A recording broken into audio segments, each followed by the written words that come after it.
All right, I think we're recording. All right, so today we're going to start talking about muscle twitch, muscle tone. We're going to talk about how muscles contract as a whole unit. What we've done so far, let me get my color. Let's do red. Okay. What we've talked about so far, we've talked about the microanatomy. And we've gone all the way down to the level of actin and myosin and how actin and myosin come together and form those cross bridges and actually form a contraction. So we've done the microscopic level, the sarcomere level. What we're going to do now is going to go back out and talk about the muscle cell and then that muscle as a whole, how the whole thing contracts and some of the different ways that you can do things like pick up this pencil or pick up this basket, okay? How can you not just throw this pencil up to the ceiling when you're trying to pick up? Why don't you just use all your force every time you do something? Okay, we're going to talk about how you have graded muscle responses, how you can pick up something light, how you can pick up something heavy. When we come back on Thursday, what we're going to talk about is how you can condition your body to become more effective or more efficient when you exercise. So today we'll talk about how muscles work as a whole, and then on Thursday we'll talk about how you can make them more efficient.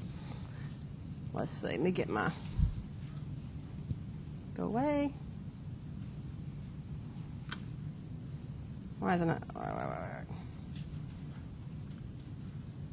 hang on. I want it to go away. There we go. I lost my pen.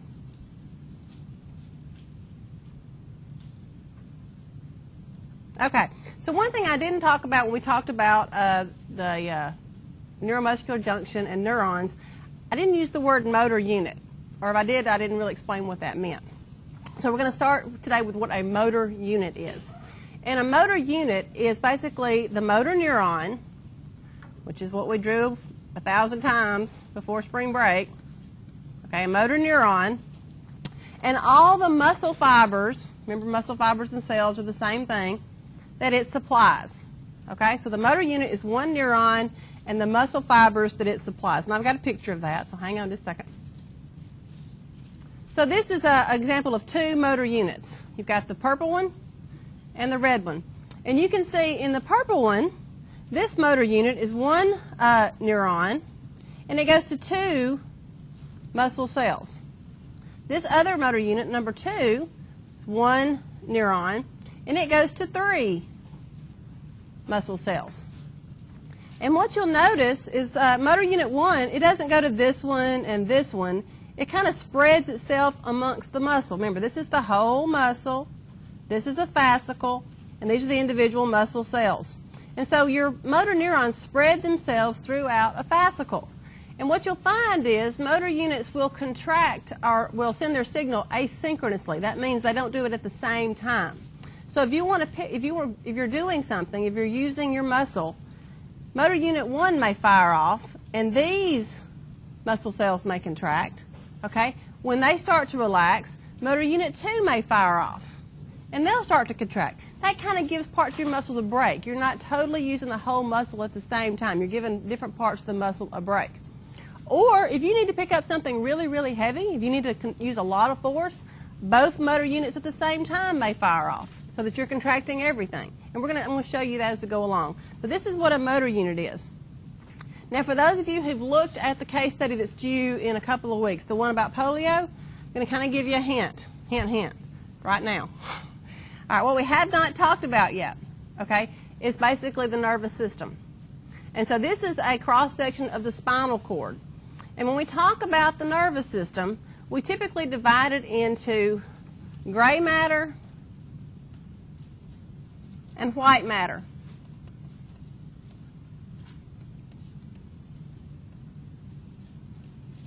Gray and white matter. Now on this picture it looks kind of tan and beige, okay, or tan and brown. But this will be the white matter, this outside layer, and this darker area is the gray matter. Now the difference between gray and white matter is the presence of myelin. Remember what myelin is? That stuff that insulates the axons? So in the white matter you have myelin. So this is where you start to have axons. The gray matter, all that's in the gray matter are cell bodies, or the soma. So all you find in the gray matter are the cell bodies. So if you read that case study, it says something about the, I think this is the ventral horn of the spinal cord. When you look at the spinal cord, it has basically an anterior side, a ventral side, and a dorsal side. So this is the dorsal root ganglion. This is the dorsal horn. This is the ventral horn. So if you have something going on, something being damaged in the gray matter or in the ventral horn of the spinal cord, what that is essentially doing is damaging what? What part of the neuron? The cell body. Okay, if you don't have a cell body, can you send a signal?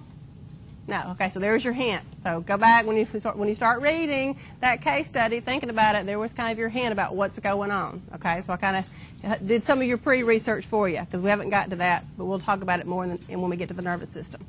All right, so let's talk about those motor units and how they work. Remember, you have each muscle has hundreds of motor units, and they each work independently. When we talk about motor units, we have small, medium, and large. A small motor unit, this is one neuron.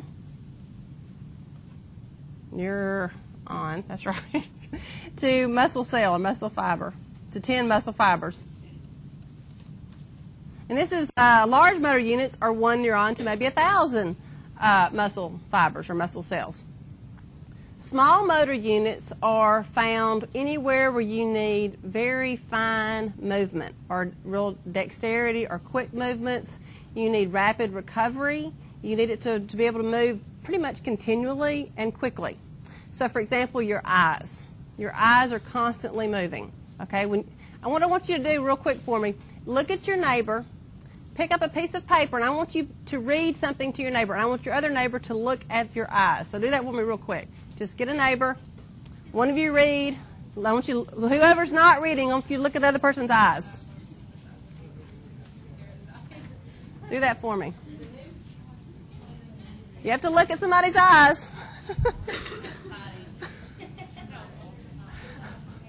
Now, I want you. Are you noticing that their eyes are moving as they're reading? They're. Okay, that's good. All right, so a lot of people don't realize how much movement your eyes actually make as you read. When you're reading, your eyes are tracking. They're moving back and forth, back and forth, back and forth. All right, and your eyes are moving all the time. If I'm panning the room as I'm reading, they're constantly moving up and down, side to side. So you really don't want those muscles to fatigue, and you want them to have a lot of control. One thing we haven't learned yet because we haven't studied the eyes yet, you actually have, I think, 8 muscles around the eye. You have one on top, you have one on bottom, you have lateral muscles that are superior, you have lateral muscles that are inferior, you have medial muscles that are inferior, medial muscles that are superior. So if I want to look up, okay, those muscles on top, they pull my eyes up. If I want to look down, those muscles pull my eyes down, okay. If I want to look to the side, this muscle and this muscle work together to give me that angular movement. So all those muscles have really small motor units, have a lot of fine movement. The other place you find small motor units where you have a lot of control, gives you a lot of control, is your fingers. Think about someone who can type really quick, or you're texting really quick, okay? That needs to have fine control, and it needs to recover quickly. You don't want to fatigue, okay? Think about somebody playing a concerto on a piano. I mean, they'll play 45 minutes, and they never wear out, and their fingers never stop. They're constantly, staying in tone and ready to go. Their fingers can move for a long time really quickly. Now, large motor units are found in places of your body that use gross movement. And I don't mean nasty, I mean big. Okay? Gross means big. This would be fine movement. This is gross or large movement. So big weight-bearing muscles, things like your quadriceps, your hips, your thighs, big postural muscles, things like that are large motor units because you don't have a lot of dexterity in your thigh. It moves a few directions, but it doesn't do anything fancy. Okay, there's no fine movement associated with your thighs. All right, so these motor units are spread throughout the muscle. I showed you that picture where you had one motor unit going one place and another motor unit going another. And the way that works is one single motor unit will cause a weak contraction of the whole muscle. So, for example, if I want to pick up this pencil, I may recruit just 1 or 2 motor units. That's all the strength I need to pick up this pencil, okay? If I want to pick up something heavier, I'm going to recruit 3, 4, 5, 6 motor units so I can have more strength. So you spread that throughout the muscle so that you get a coordinated contraction depending on how much strength you use. The other cool thing about these motor units is they do work in sections or asynchronously, one after the other, and that allows you to have a break. Okay, so you can have, this motor unit contracting, it takes a break, the next motor unit contracts, and that gives that muscle cell a time to recuperate. When I say recuperate, what I'm saying is you got to have time to get some more ATP in the cell, okay? Because the cell has, we're going to talk about this on Thursday, each muscle cell has about 6 seconds of ATP available to it, and then once you use that up, you've got to make more. All right, so you've got to give each muscle cell a chance to stop, recuperate, make more ATP so they can go again. And the cool thing we'll talk about Thursday is one of the things you do when you exercise is you basically condition your body to be more efficient at making ATP and storing ATP. So that's how come, like if I got up today and I wanted to go run a marathon, it wouldn't happen. But if I trained for 6 months, I would condition my body and I would be able to do it. Because one of the things I've done is condition my body to be more efficient with making and storing ATP. And we'll talk about that. All right, when we talk about contraction, we have to talk about stimulus. And stimulus, think about that's just current, electrical current. If anybody ever used a TENS unit, that's kind of a great example of talking about how this works.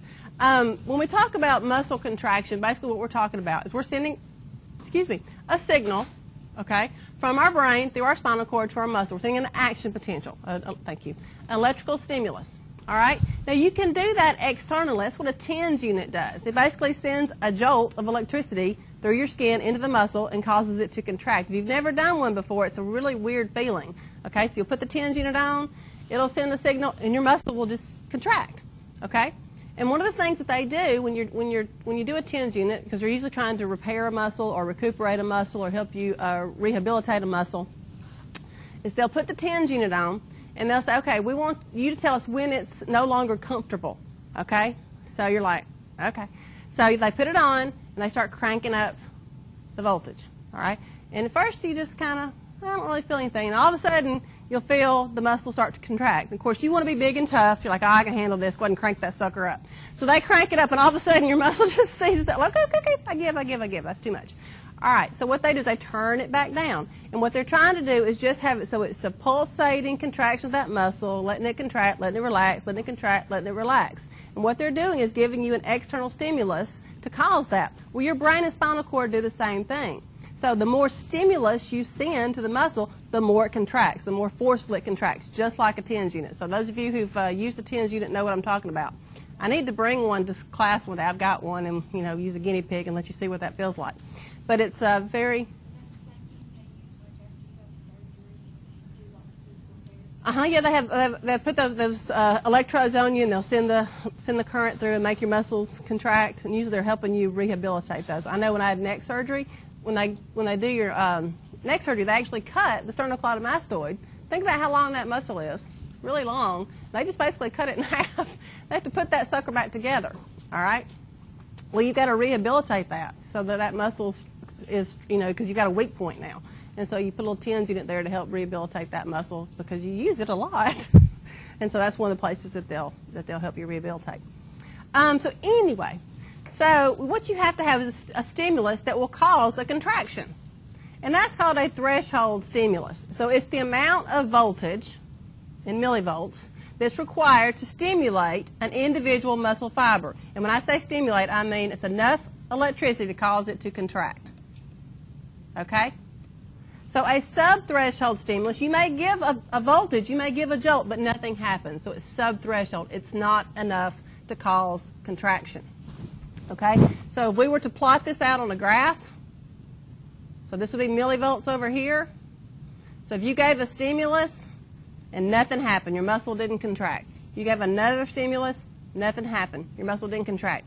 You gave this stimulus. All of a sudden your muscle contracts. That's the threshold. It took that much voltage, that much electricity, or that many action potentials, if you want to think about it in your body, to cause that muscle to contract. So you have threshold and subthreshold stimulus.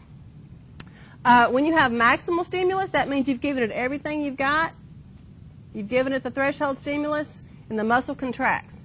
Now, I'm going to cover this in just a second again, but if you give more than the threshold, the muscle doesn't contract anymore. Once a muscle has contracted, that's all it contracts. It won't contract more. Okay. Once you've given the threshold, you can give it. You can think about when I said you crank the tens unit up, and all of a sudden your muscle seizes up. It's not. It's contracted as much as it can. It won't contract more. It's at maximal contraction. We're going to talk about that.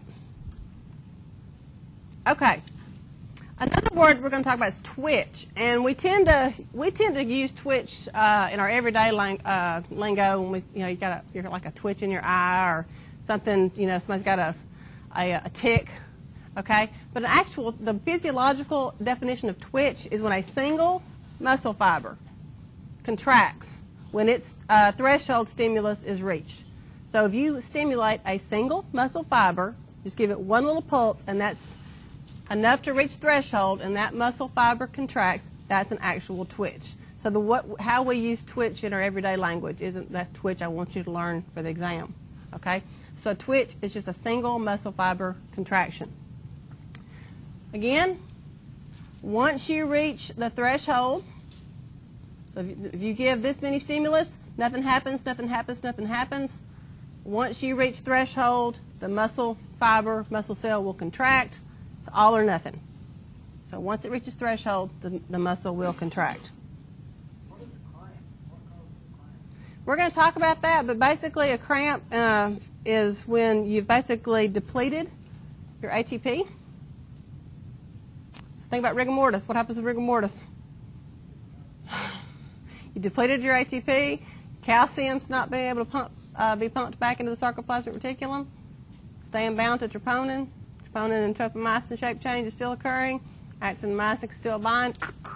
That's cramp. So that's what's happening. Everybody, I'm going to have to look that up because I think it has to do with. I looked that up one time. What was it? It has something to do with potassium levels, which I guess has to do. Somebody asks me that every semester, and I always. Yeah, and it seemed like I looked it up one time, and it didn't really make sense to me. It was kind of like, I don't really see that happening. I'll look it up again, because somebody asked me last semester, and I looked it up, but it escapes me what the deal was. It seemed like it had something to do with potassium, though. I'll have to look it up again. But I get asked that every time. I need to make me a slide. Why do they give you mustard? I'll do that after class. I'll go see if I can find that note, because I looked it up. I have a website about that. Where was I? Y'all are going to laugh when y'all watch this video, because I'm going to be thinking, what? Oh, muscle twitch. Okay. So what I want to describe real quick is the stages or the steps of a muscle twitch. Now, you've probably seen a graph that looks like this before. We called it an action potential, right? Well, it looks very much like an action potential, but instead of depolarization and repolarization and hyperpolarization, what this graph is showing you is contraction and relaxation. Okay, so not depolarization and repolarization. So let's talk about what's actually going on here. There's 3 phases of this twitch. The first phase is called the latent period. And this is the events of excitation, contraction, coupling. Remember when I said things happen instantaneously? What's going on in this latent period, this really small period of time? That's the action potential arriving, okay? That's the neurotransmitter going across the synaptic cleft. That's the neurotransmitter binding to the muscle, the sarcolemma, causing an action potential in the sarcolemma, causing calcium to be released from the sarcoplasmic reticulum, calcium binding troponin, troponin and tropomyosin changing shape, actin and myosin binding, and now cross-bridge formation. Once you get to cross-bridge formation, you begin contraction. So all those steps, that whole action potential and all those pre-steps of contraction, that was really short a period of time. That happened before the muscle contracted. Okay, you've got to get the electrical stimulus to the muscle first. You got to do all that getting ready. You got to get that calcium released. Then the muscle contracts. Once the cross bridges have formed and the tension starts to increase, the actin and myosin are doing that little cocking and releasing and moving those filaments closer together. You get your maximal contraction. Then calcium begins to be pumped back into the sarcoplasmic reticulum, and the muscle will relax. So that's what you're looking at. So instead of looking at an action potential, which is occurring here, which is depolarization and repolarization, you're looking at contraction and relaxation. Okay, bless you. When we talk about muscle twitches, different muscles twitch at different speeds. They contract at different speeds. They contract and relax at different speeds. First thing you should notice, look at the latent period. It's exactly the same. It takes the same amount of time to send an action potential, okay, to release the acetylcholine, to get the acetylcholine across the synapse, get the acetylcholine to bind to the other side, get that action potential started, get that calcium released, get that troponin bound, troponin bound. All that takes the same amount of time regardless of the size or type of muscle it is. Once you get to the sarcomere level, then things change. Extraocular, where do you think that is?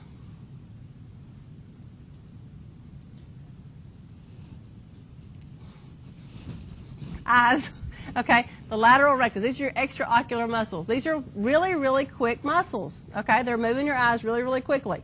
All right, so they contract and relax really fast. Otherwise, it would take forever to read anything. Your eyes would track so slow. You want them to contract and relax really, really quickly. Okay, and they recover very fast. The gastrocnemius, where's that?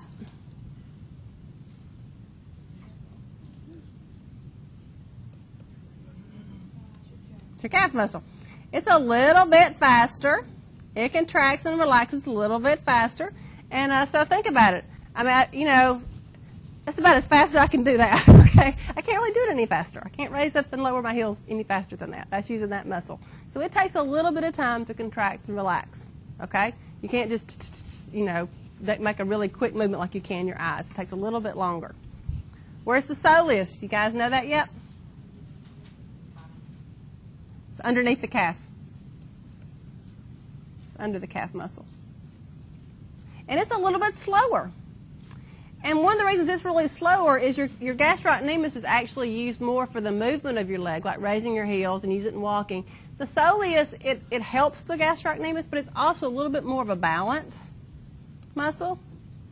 So it's kind of a little slower muscle, doesn't respond quite as well, helps you keep your balance. So muscles can contract and relax at different speeds.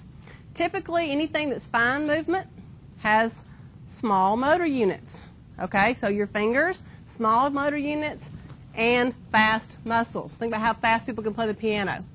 Okay, muscles that tend to be postural muscles. Okay, like your back muscles, your rectus abdominis, your transverse abdominis, all those muscles, they tend to be a little slower. Okay, because you don't use them in a quick fashion. You usually use them for slow movements. All right, now graded muscle responses. How can we vary a muscle contraction so that we can pick up a penny versus a brick? Okay, so how do we know? How does our body know that I want to pick up something light or I want to pick up something heavy? How does my body respond to that?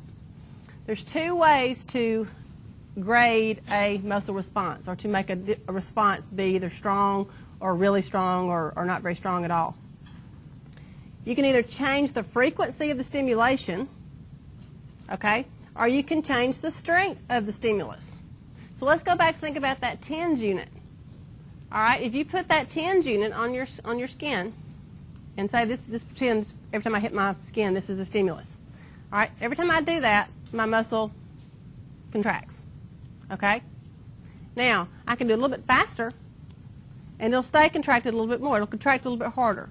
Okay? I'm not changing the amount. I'm not hitting myself any harder. I'm just hitting myself faster. Or I can hit it really hard. Okay, I'm not really going to do that. It hurts. I'm going to hit it really hard. Okay, and change the strength of the stimulus and cause myself to react faster, contract more forcefully. So let's look at a picture of that. All right, so a single stimulus is a twitch. I just showed you that. So one stimulus that's at threshold will cause contraction, relaxation. That's a twitch. What happens if you give that stimulus a little bit faster? And I'll go back to that picture in a minute. So here we have our contraction. We have our stimulus. We have the muscle contracting. Before it relaxes, we zap it again. It hasn't fully relaxed, so there's still calcium out in the cytoplasm. More calcium is being released. It's going to contract a little bit harder. We zap it again before it relaxes. Contracts a little bit harder. Zap it again before it relaxes. Contracts a little bit harder. Finally, it's going to reach max. And then it's going to fatigue. You're going to quit stimulating it, and the muscle is going to relax.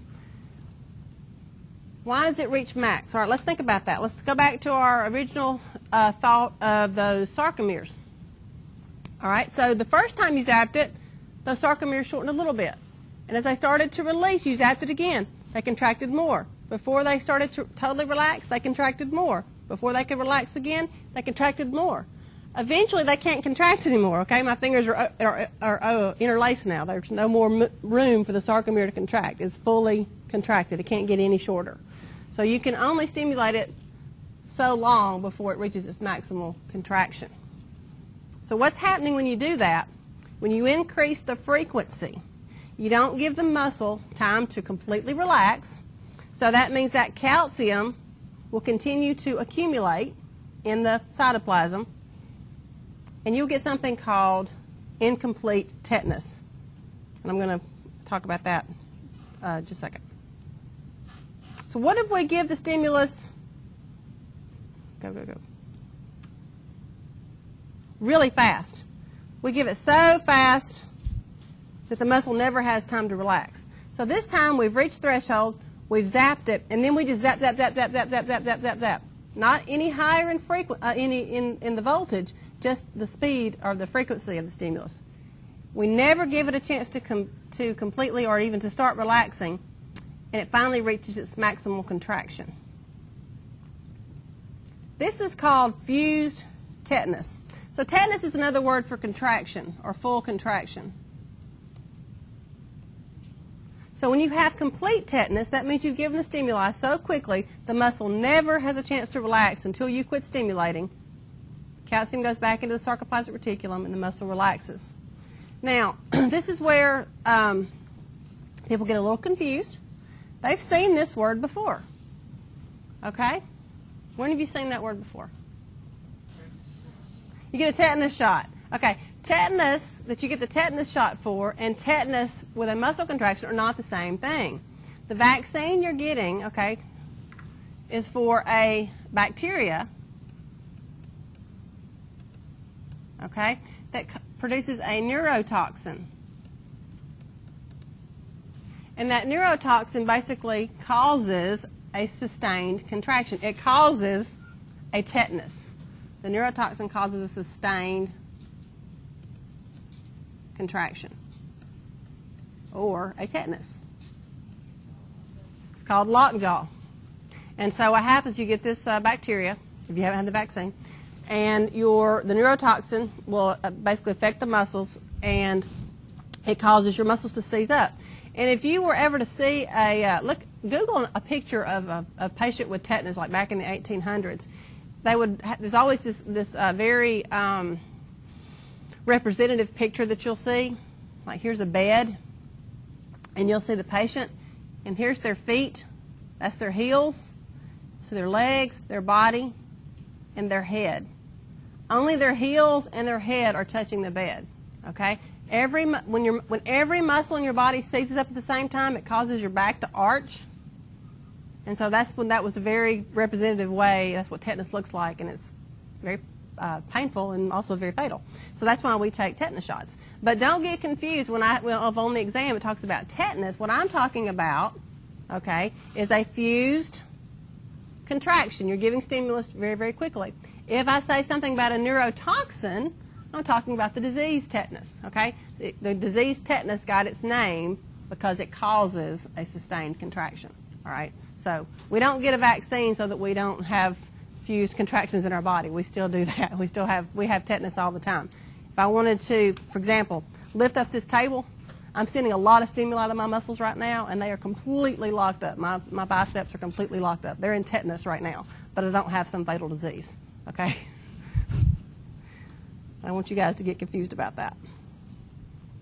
All right, so we respond based on a change in frequency, or we can respond in a change to stimulus strength. So this time, instead of sending a signal faster, we're going to send a more intense signal. We're going to send a stronger stimulus. All right? So remember, the first thing you've got to do is you've got to reach threshold, which means you've sent just enough stimulus to cause the muscle to contract.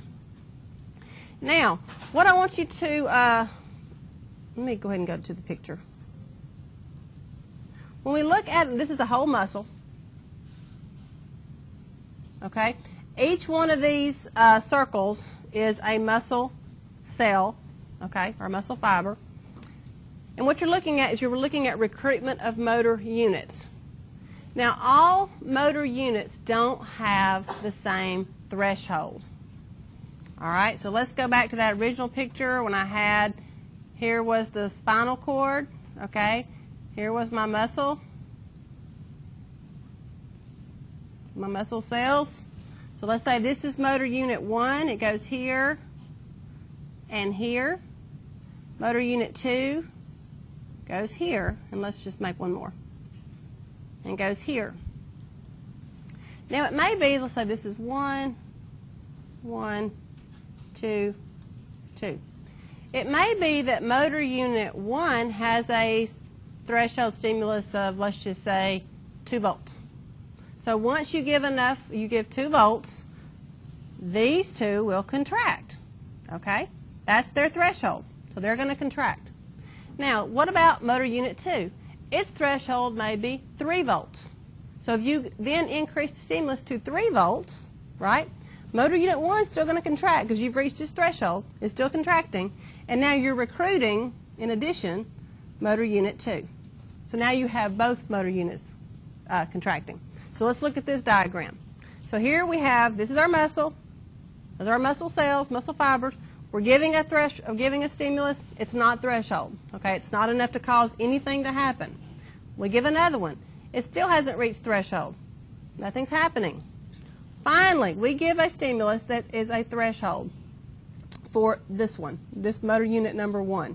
So you start to get a contraction. And that may be all the stimulus I need to pick up this pencil. But now I want to pick up something heavier. So I send more signals, okay, a higher stimulus, and now I recruit not only that motor unit, but this one as well, a second motor unit. Now I want to pick up something even heavier, so I'm sending more signals, more information to my muscle. All right, I need more strength. Send a higher stimulus. I'm recruiting another motor unit, and so forth, until finally you reach maximal. And at this point, it doesn't matter how much more you give, you have recruited all your motor units. Nothing else is going to happen. So here we had no contraction. Here we had a little contraction, a little more, a little more, a little more, and now it doesn't matter. We are completely contracted. We can't give you any more. We're it's the strongest we're going to get. Okay, and that's how it works. You recruit more a bigger percentage of your muscle the more you need it. Okay? All right. Now, motor units with large fibers are recruited at the same time. So if you look at a muscle, some of our motor muscle cells are actually larger. That kind of makes sense. We have big muscles. We have little bitty muscles. They have little bitty muscle cells. They're not as big around. We have bigger muscles with bigger muscle cells. Which ones do you think are stronger? The bigger ones. So in places that we have big muscles, we have bigger muscle cells. And so in some of our muscles, we will have a mixture of large and small, and small and large. And so sometimes we would recruit, to get a maximal contraction, to get the most strength, we're going to make sure we recruit those bigger muscle cells because they're stronger. When they contract, they generate more force. Let's see. All right, one more time to kind of go back over this. So this is one motor unit. We're recruiting the small fibers. Okay, takes a small stimulus, small threshold. Doesn't take much stimulus. We recruit those small ones. All right, we give more. We recruit the medium-sized fibers, and now we can do the maximal strength. Not only are we recruiting another motor unit, we're recruiting our biggest muscle cell, so we get the most strength. So you can increase the contraction by changing the frequency of the stimulation. Frequency, is that right? You can change the muscle contraction by changing the strength of the stimulus, like increasing the voltage. And you can increase the contraction by recruiting larger motor, large fibers, recruiting larger fibers.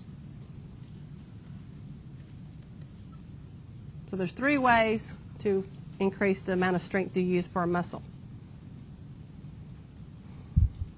All right, let's see. Now, muscle tone. One thing that we need to talk about is muscle tone. I want you to take your hands, go, just do like this. I want you to relax, relax, relax, relax, relax, relax. Okay, are your hands curled? Yeah. So you know what? You're actually not relaxed. That is contraction. Okay, that's flexion. Okay, your body is in a constant state of contraction. All right, because it's got to be ready to go. All right, you want to be ready to go. Now think about a baby asleep. Okay, when you look at a baby asleep, I mean they're just like floppy baby. You can lift them up and they just flop right back. Okay, and their heads roll around. They're real floppy. Okay, when you're asleep, you kind of tend to do that unless you're sleeping like this. But you tend to get really floppy. But just in your normal waking state, you've got just a muscle tone where you've got a little bit of contraction. In order to look relaxed, what are you actually doing? Yeah, you're using your extensors to bring your hands out. Okay, so you're always in a slightly contracted state. And that's due to some spinal reflexes, and we'll talk about reflexes when we talk about the nervous system. What happens is your spinal cord is basically sending out signals alternately to each one of those motor units and kind of firing them off and keeping them in shape, making sure they're ready to go, making sure that pathway, they're kind of a sub-threshold amount of stimulation, but just enough to alternately move some of those muscles and keep them slightly contracted so that they're ready to go. And basically it's like your body's working out all the time. It's helping keep those muscles firm and healthy and ready to respond. So you're always doing that even though you don't realize it. And the reason you do that is there is a relationship between the length of the sarcomere and how much tension it can generate and how much force you can generate. This is our sarcomere. And for it to be at the optimal length, this is where you get the best contraction. This is force of contraction. In order for you to generate the best contraction, the most forceful contraction, you want your sarcomeres to be at a certain distance apart from each other. If they're too short, if you're too tense, if your muscles are too contracted and the sarcomeres are too short, they have nowhere to go. Okay, it's not very efficient. They're already contracted. There's not much room for them to move. If they're overly stretched, you give that stimulus, nothing really happens either. They're too far apart. They don't cause an efficient contraction. So you want them just overlaid just enough so that they're efficient and you get a really nice contraction. So this is what you're doing by keeping your muscles toned, by sending that little stimulus out to your body all the time. You're keeping your sarcomeres just at the right place, okay, so that they're ready to go at a moment's notice and you can use them. So if that's why when you first wake up and you just kind of, like you're trying to pick up your coffee and it kind of runs down your chin, okay, because you're too relaxed, okay, and the muscles, you're not at optimal tone anymore. All right, does that make sense? You kind of know where I'm going with that? Okay, you're not there yet. You gotta kind of get back into your hot spot and be ready to go. Okay, now there's different types of contractions. And we're almost done. I know you guys are getting antsy. We're almost done. So a few different types. The first one is isotonic, and we've used the word tone before. Remember calcitonin? Do you remember what tone means? To bring down or to shorten or to lessen. So an isotonic contraction, okay, actually means the length of the muscle changes shape. The length of the muscle shortens. All right, so when an isotonic contraction occurs, the muscle actually changes shape or changes length. When you do an isotonic contraction, you can either do it as a concentric contraction or an eccentric contraction. This always kind of blows people's minds. But let's think about our biceps brachii. All right, so let me pick up my basket. All right, so I'm picking up my basket with my biceps. When I do that, is that muscle shortening? It's shortening, okay, so that's isotonic. Now, when I let the basket down, I can let this basket down in one of two ways. I can do that, okay, which just means I just totally relax the muscle and let the basket drop. Or I can do this. Let it down slowly. Is that muscle still contracting? Yeah, because I can feel it. It's still contracting. That's an eccentric. You're still working the muscle. It's still contracting, but it's contracting as it lengthens. Okay? So that's why they tell you when you work out, you want to work out slow so that you're doing it on the up and the down. They say, you'll see people in the gym all day long, big old guys will pick up 100-pound barbells and they'll go, well, you didn't do nothing. I mean, yeah, you showed me you could pick it up. But if you can lower it back down, that's where the real work happens. When you're really trying to strengthen those muscles, it's on the down. It's on the eccentric. So you really want to make sure you're working the concentric and the eccentric because you use that muscle when you're letting it, when you're stretching it out the other way. So this is just a diagram. Here's my muscle. We've put tension on it, put weight on it. The muscle's contracting, and you can see that it's gotten shorter. Okay? Now what happens if you try to pick something up that's too heavy, or the load is heavier than your muscle can generate? Those are called isometrics. The muscle doesn't shorten. So for example, me trying to lift up this table. My muscle's contracting, I guarantee you, but it's not changing shape. It's not getting any shorter. All right? That's isometrics. So here's my picture. You've got too much weight, okay? So even though your muscle's contracting, it's trying to do work, nothing's happening. The shape's not changing. And this is one of the things you need to do as you work out. You need to add isometrics as well as isotonics to your workout. And I had somebody yesterday, well, I never use isometrics. And I said, and I actually know this person, and we've talked about what she does on her off days. And I said, what'd you do over spring break? She went rock climbing. I went, oh, you went rock climbing. Did you hang by your fingers for a long time as you tried to do something else? She went, yeah. I said, guess what? You were doing isometrics. When you're hanging there and nothing's moving, but you're fiddling with your pitons or trying to get your rope going or whatever you're doing, and the muscle's contracting, but there's no movement going on, those are isometrics. So you need to work on those muscles, especially if you tend to do things like water skiing. If you water ski and you're sitting there holding on the whole time, okay, my muscles are contracting. They're not shortening, but they're working. So those are isometrics. So we do those. A lot of people kind of tend to blow off isometrics as a waste of time, but you do need to include those as part of your workout. So when you work out, you want to do isotonics, both concentric, where you work the muscle as it shortens, and eccentric as you work the muscle as it lengthens. And then you want to do isometrics, where you basically try to have no movement whatsoever. Pick up something really heavy against a wall, things like that. All right, let's see what else we got. This is just kind of a little quick review, then that we'll be done. When we talk about muscle mechanics, the same principles. Everything I've talked about, you can talk about it on a single fiber or a whole muscle. Okay, the whole point of this whole lecture is to show you that contraction produces tension, and that tension is used to generate force so that you can move something. Either move an object or move yourself. The whole point of the muscular system is to generate force to move something.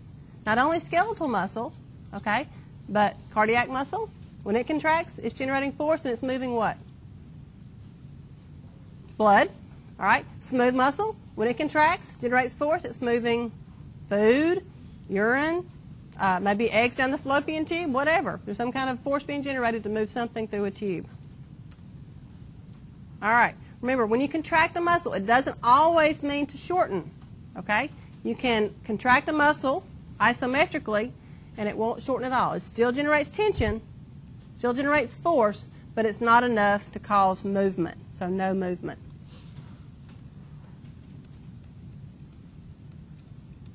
Or it can be isotonic, where you do shorten the muscle, it does generate force, and it does cause movement, either of an object or a body part. And last but not least, you can change the force of the contraction and the length of the contraction either by increasing the stimulus through frequency or strength, or, I forgot to add this one, recruitment of larger muscle fibers. So that's all we're going to do today. What I want you to do when you come back, let me stop this, hang on.